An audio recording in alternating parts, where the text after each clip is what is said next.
क्या है आध्यात्म? दर्शन, चिंतन धारा, विद्या या संस्कृति की परंपरागत विरासत। आध्यात्म दर्शन यानी जीवन का शाश्वत सत्य। मानव जीवन से जुड़े शाश्वत सत्यों को जानिए और समझिए उपासक डॉक्टर सोहन राज तातेड़ से हमारे खास कार्यक्रम आत्मविज्ञान में। आत्मविज्ञान यानी सही दृष्टि, सही सोच। भाई और बहनों, मातृशक्ति को नमन।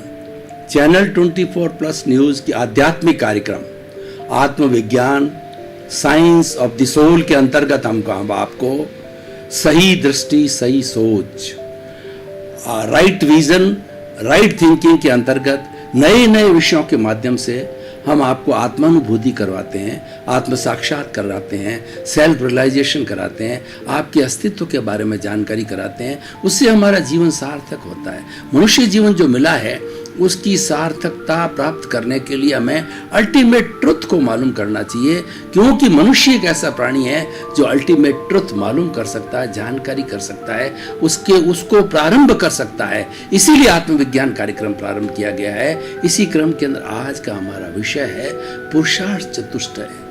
भाई और बहनों, बहुत ही सुंदर विषय है और हमारी भारतीय संस्कृति, सभी धर्मों की जो लाइफ स्टाइल है, जो साइंस ऑफ द लिविंग है, वे ऑफ द लिविंग है और the purpose of the living है, वो सारा जो है पुरुषार्थ चतुष्टय में आ गया है। और पुरुषार्थ चतुष्टय एक बहुत फेमस टर्म है हमारे यहाँ पर। इसके और हर धर्म के अंदर इसका विवेचन किया गया है और हर भारतीय नागरिक जो है धर्म की बात करता है उसको पुरुषार्थ चतुष्टय आता है। तो पुरुषार्थ चतुष्टय का अर्थ क्या हुआ कि 4 तरह का पुरुषार्थ करना। पुरुषार्थ एक जागृति है, पुरुषार्थ एक एफर्ट्स है, पुरुषार्थ से भाग्य बनता है और जो भाग्य, जो पिछले जन्म का भाग्य है वो हम आज भोग रहे हैं और आज जो हम पुरुषार्थ करेंगे आने वाले कल का भाग्य बनेगा। इस तरीके से पुरुषार्थ जो भाग्य में बदलता है, भाग्य पुरुषार्थ में बदलता है। तो 4 तरह के मुख्य पुरुषार्थ सभी धर्मों में और हमारी भारतीय संस्कृति के अंदर बताए गए हैं। पहला जो है अर्थ, दूसरा है काम, तीसरा है धर्म और चौथा है मोक्ष। काम शरीर की आवश्यकता है।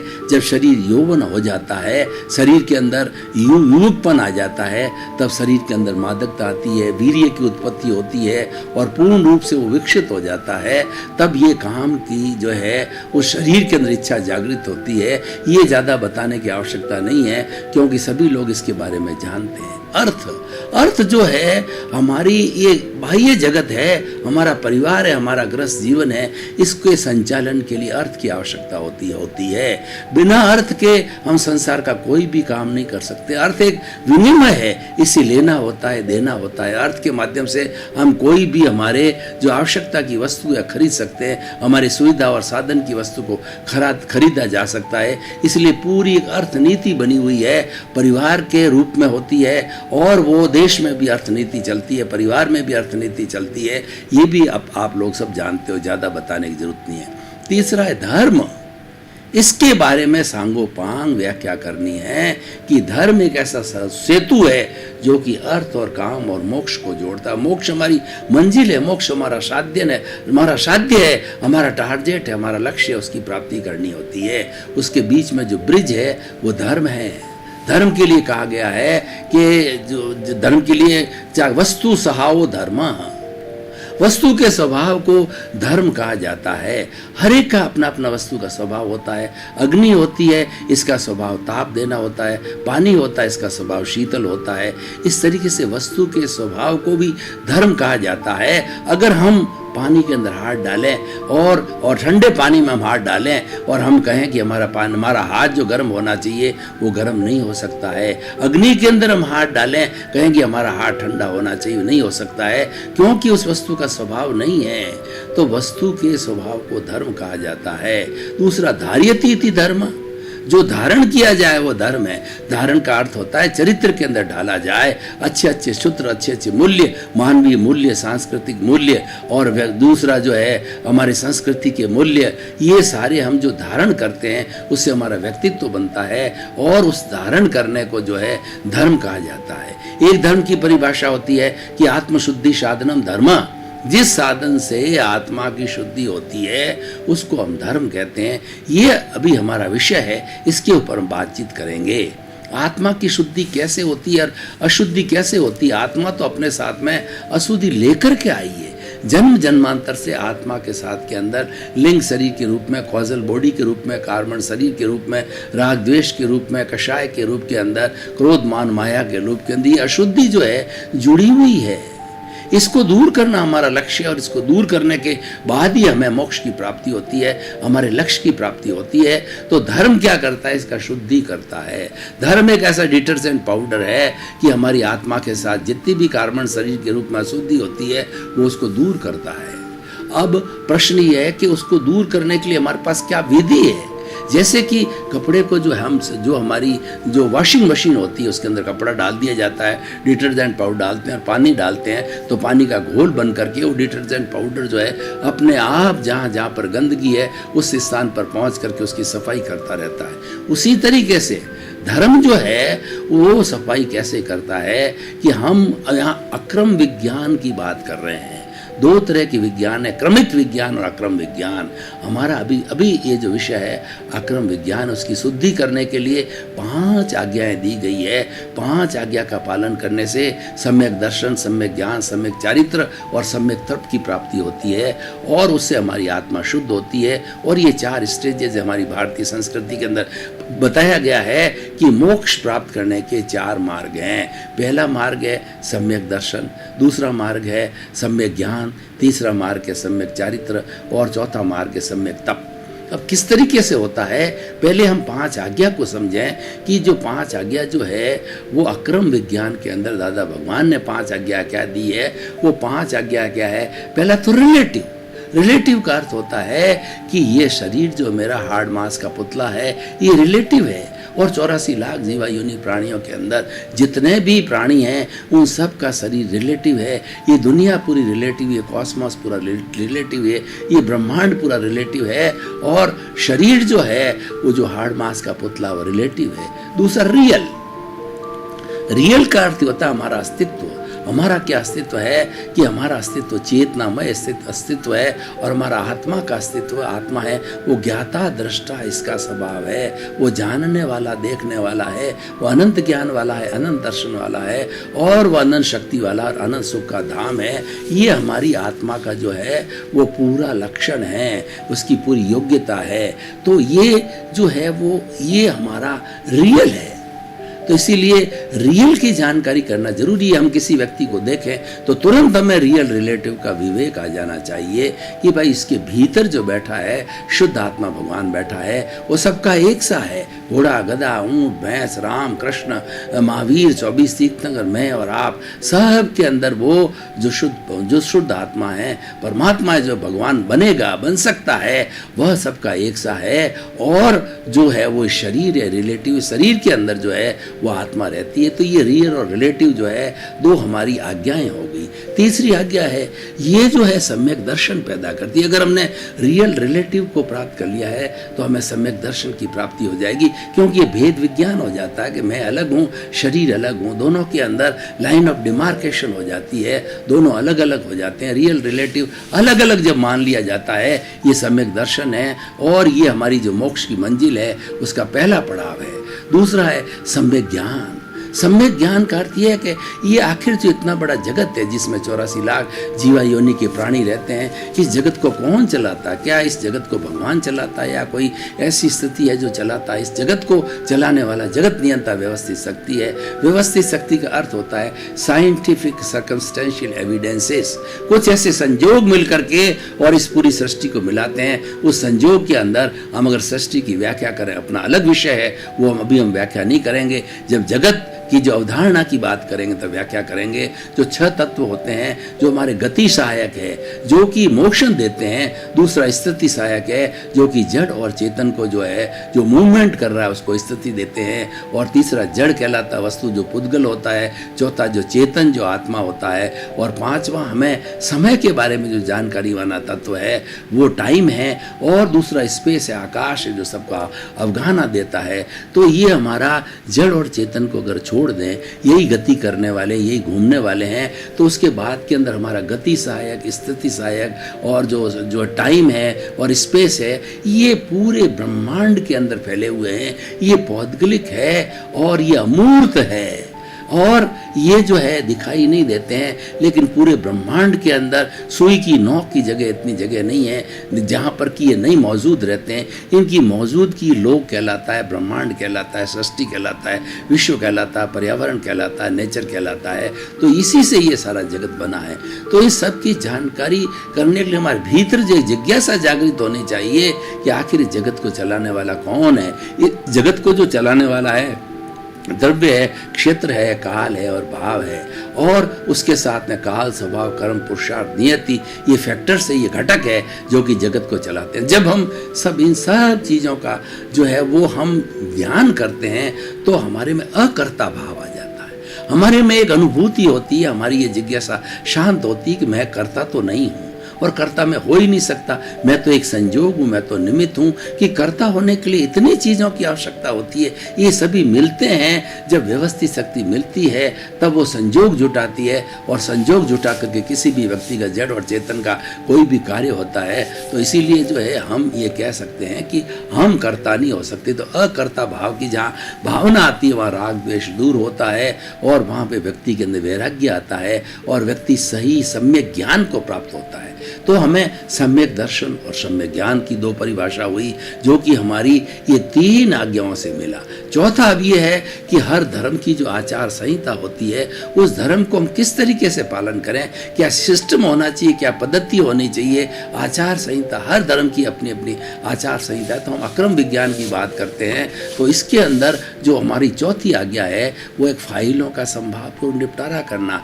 फाइल का मतलब पहली फाइल अपना शरीर, दूसरा फाइल अपने साथ में रहने वाली पत्नी, तीसरी फाइल बेटा, चौथे फाइल बेटे की बहू, पांचवा फाइल पोता, इस तरीके से दूध वाला हमारा नौकर वोकर, ये सब फाइलें हैं। इन सब का संभाव पूर्वक निपटारा करना, यानी हमारा इसके साथ लेन देन होता है। इस लेन देन के लिए हमने जन्म लिया है, और ये हमारा जो शरीर है, मन वचन काया रूपी है शरीर जो मिला है, पूर्व जन्म के कर्मों के भुगतान के लिए मिला हुआ है। हमको भी भुगतान के लिए मिला हुआ है, हम भी जो करता है, और सामने वाला व्यक्ति जो हमारे साथ के अंदर रह रहा है वह भी अकर्ता है। तो खुद को अकर्ता समझना, सामने वाले को अकर्ता समझना, और सबको मिलाने वाली व्यवस्थित शक्ति है। और कोई भी मुझे कर्मों का भुगतान करना है तो वो निमित्त के माध्यम से होगा, और निमित्त जो है व्यवस्थित शक्ति भेजेगी, वो साइंटिफिक सर्कमस्टेंस एविडेंसेस होगी, वो निमित्त के भेजिए। वो निमित्त जो है व्यवस्थित शक्ति के द्वारा भेजा गया है, वो उसमें खुद का कोई दोष नहीं है। और भेजा क्यों गया है कि हमारे भीतर उपादान है, हमने जो कर्म अर्जित किए हैं उस अर्जित कर्म के भुगतान के लिए, उस अर्जित करके छुटकारे के लिए, उन कर्मों की निर्जरा करने के लिए जो कर्म उदय में आ गए हैं, प्रारब्ध में आ गए हैं, तो व्यक्ति निमित्त बन के आता है। इसको दोषी मत समझो। इसीलिए इस संसार के अंदर कोई दोषी नहीं है, और किसी को दोषी नहीं समझना चाहिए। जब हमारी दृष्टि दोष रहित हो जाती है तो हम राग द्वेष से मुक्त हो जाते हैं, और राग द्वेष से मुक्त होने पर जो है हमें जो है परम सत्य की प्राप्ति हो जाती है, हमें अल्टीमेट ट्रुथ की प्राप्ति हो जाती है। तो चौथी हमारी जो फाइलों का संभाव निपटारा करना, ये सम्यक चारित्र है। ये हम अगर बराबर पालन करते रहेंगे तो धीरे धीरे अपनी जो है उन्नति की ओर बढ़ते रहेंगे। अब जो है पांचवी आज्ञा है कि शुद्ध आत्मा के बही खाते में रकम जमा करने का अर्थ यह है कि जो पांच आज्ञा है उसका हम सही तरह से पालन करते रहेंगे तो आत्मा की प्योरिटी बढ़ती जाएगी, आत्मा आगे बढ़ती जाएगी। ये तप है, पांच आज्ञा का पालन करना तप है। और जहाँ तप है वहाँ पे संवर रहता है, संवर के साथ में निर्जरा रहती है। जो ही हमने संवर किया, संवर का मतलब होता है कि ये जो है सामायिक आलोचना, प्रतिक्रमण, प्रत्याख्यान, जो ही प्रत्याख्यान किया हमने उसके साथ साथ में संवर हो गया, उसके साथ साथ हमारा तप हो गया, उसके साथ साथ में हमारी पांचवी आज्ञा का पालन हो गया। तो ये एक तप है और ये इसके साथ में संवर है।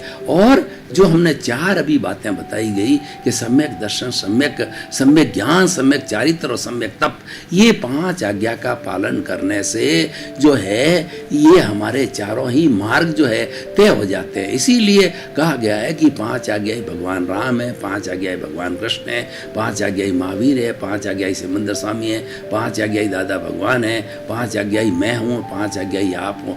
एक पालन और कुछ नहीं, सारा आगमों का 32 आगमों का सार है कि 5 आज्ञा का पालन करो। हर वक्त तुम्हारे ज्ञान हाजिर रहेगा, हर वक्त प्रज्ञा तुम्हारी मदद करेगी, और तुम्हारी इधर उधर बुद्धि भटक जाती है तो वो आज्ञा को जो है वो निर्देश देगी कि तुम अपने सही ठिकाने पर आओ। तुम्हारा तो ज्ञान लिया हुआ है, तुम ज्ञान को विचारो, और वो भेद विज्ञान होगा, और भेद विज्ञान होने से तुम जो है वो ज्ञाता दृष्टा पद के अंदर अपने रहना लग जाओगे, और आज्ञा अपना काम करेगी। क्योंकि ये जो आज्ञा है, ये जो शरीर है, ये जो है करने वाला है, ये भोगने वाला है, ये अलग है, और जानने वाला देखने वाला अलग है। जब जानने देखने की ज्ञाता दृष्टि का अर्थ होता है राग द्वेष रहित होकर के देखना। जब हमारा ये अनुभव 100% तक आ जाता है, और वो कब आएगा कि 5 आज्ञा की जो हमारी जो है सम्यक जो हमारा तपस्या है, वो तपस्या करेंगे तो तपस्या करने से जो है हमें उसकी जो है अनुभव हमारा बढ़ता जाएगा, इसकी प्रतीति हमारे पास के अंदर है, और उसके बाद के अंदर हमारा लक्ष्य बन गया है। 15% 20% ज्ञान लेते ही 15% बढ़ता है, और जो 5 आज्ञा का पालन करते हैं ये आगे लक्ष्य बढ़ता जाता है। लक्ष्य बढ़ने के साथ साथ में अनुभव ग्राफ जो हमने ज्ञान लिया 2% बढ़ता है, उसके बाद में बढ़ते बढ़ते ऐसी स्थिति आती 5 आज्ञा का पालन करते हुए ये सम्यक ज्ञान, सम्यक दर्शन, सम्यक चारित्र, सम्यक तप के माध्यम से हम पराकाष्ठा पर पहुँचते हैं। पराकाष्ठा पर पहुँच करके हमें जो है उच्चतम ज्ञान, केवल ज्ञान की प्राप्ति हो सकती है। ये धर्म का रास्ता है।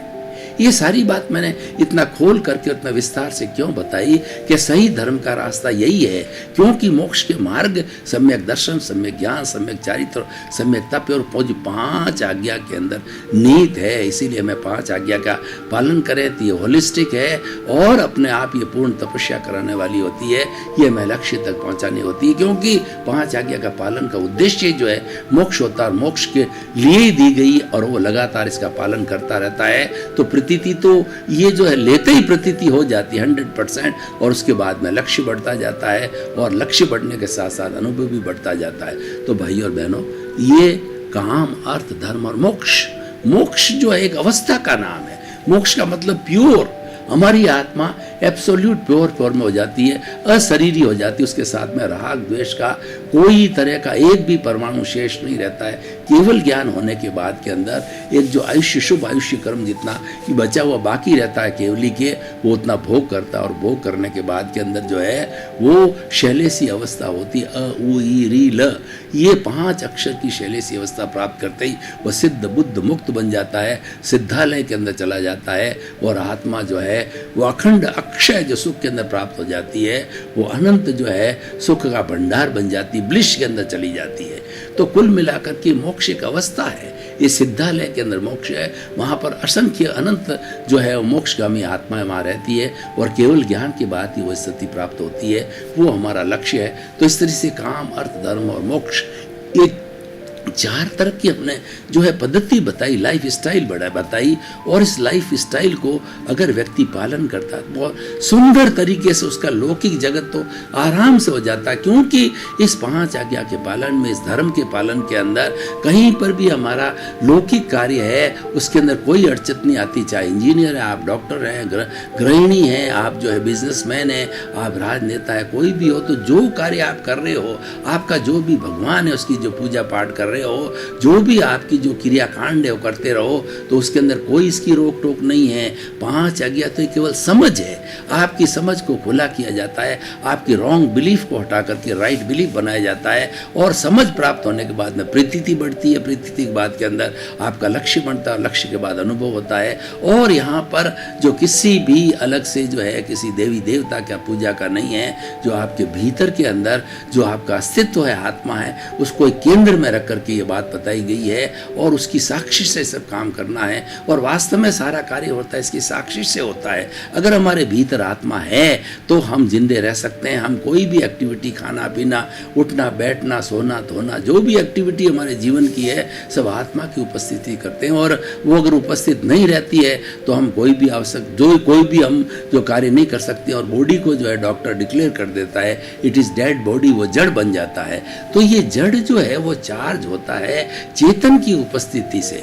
और ये चेतन जब भीतर आता है, इसीलिए कहा गया है कि हमारी आत्मा अनंत चितों वाला है। अनंत चितों का अर्थ होता है कि आत्मा एक एक कोशिका को एनर्जी देती है, प्रकाश देती है, आलोक देती है, उसको चेतनामय बनाती है, उसको चार्ज करती है। जिस तरीके से हमारी मोबाइल की बैटरी होती है, हम चार्जिंग में लगाते हैं तो चार्ज हो जाती है और प्योर डिस्चार्ज होने के बाद में मोबाइल एकदम बन जाता है, मर्त अवस्था में आ जाता है, निष्क्रिय हो जाता है। इसीलिए ये सारी बॉडी जब तक अगर चार्ज नहीं करती है आत्मा और डेड बॉडी हो जाती है, तो क्योंकि आत्मा निकल जाती है तो चार्जिंग करने वाली जो वस्तु है वो चली जाती है। तो ये डेड बॉडी हमेशा के लिए डेड बॉडी रहती है, उसको जला दिया जाता, वो अनुपयोगी हो जाती है। तो भाई और बहनों, बहुत ही सुंदर विषय है। हमें भेद विज्ञान को समझना चाहिए, हमें जड़ और चेतन को समझना चाहिए। जड़ भी शाश्वत है और चेतन भी शाश्वत है, लेकिन हमारा ये शरीर है, ये पौद्गलिक है। इस शरीर को, पौद्गलिक को जो है आप देखते रहिए। जो आपका ज्ञाता दृष्टा भाव स्वभाव है वो देखने के लिए दिया गया है। उसको ज्यों आप देखते रहेंगे तो ये करता रहेगा। ये तो इसका काम है, ये भोगना इसको है, ये करना इसको है, ये लेके यही आया है। आपको तो मात्र जो है ये ज्ञाता दृष्टा रूप में, दर्शक के रूप में देखना है और जानना है। उससे देखने और जानने से जो इसकी जो एक्टिविटी है, वो जो इसका व्यवहार है, वो व्यवहार क्लियर होता रहेगा। और जब व्यवहार क्लियर होता रहेगा, नए कर्मों का बंधन नहीं होगा। जो ही हमें ज्ञान मिलता है क्यों ही हमारा जो अहंकार होता है वो भस्मीभूत हो जाता है। जो चार्जिंग करने वाला अहंकार, राग द्वेष है, वो भस्मीभूत हो जाता है। जिस तरीके से एक सपेरे के अंदर जो हमारे जो जहर की थैली होती है और सपेरा उस थैली को निकाल देता है, तो फिर वो सांप जो है डसने लायक नहीं रहता है। मात्र एक सांप जो है आकार के रूप में रहता है और वो डसे, अगर बार बार फूंकता रहे तो भी उसकी जहर की थैली नहीं तो कोई असर नहीं आता है। तो हमारा जो जहर है वो राग द्वेष है, जहर है वो हमारा अहंकार है। उसको निकाल दिया जाता है और उसको निकालने के बाद के अंदर फिर क्या होता है कि नई चार्जिंग, मन वचन काया की तीनों बैटरियों का जो चार्जिंग अहंकार है वो बंद हो जाता है।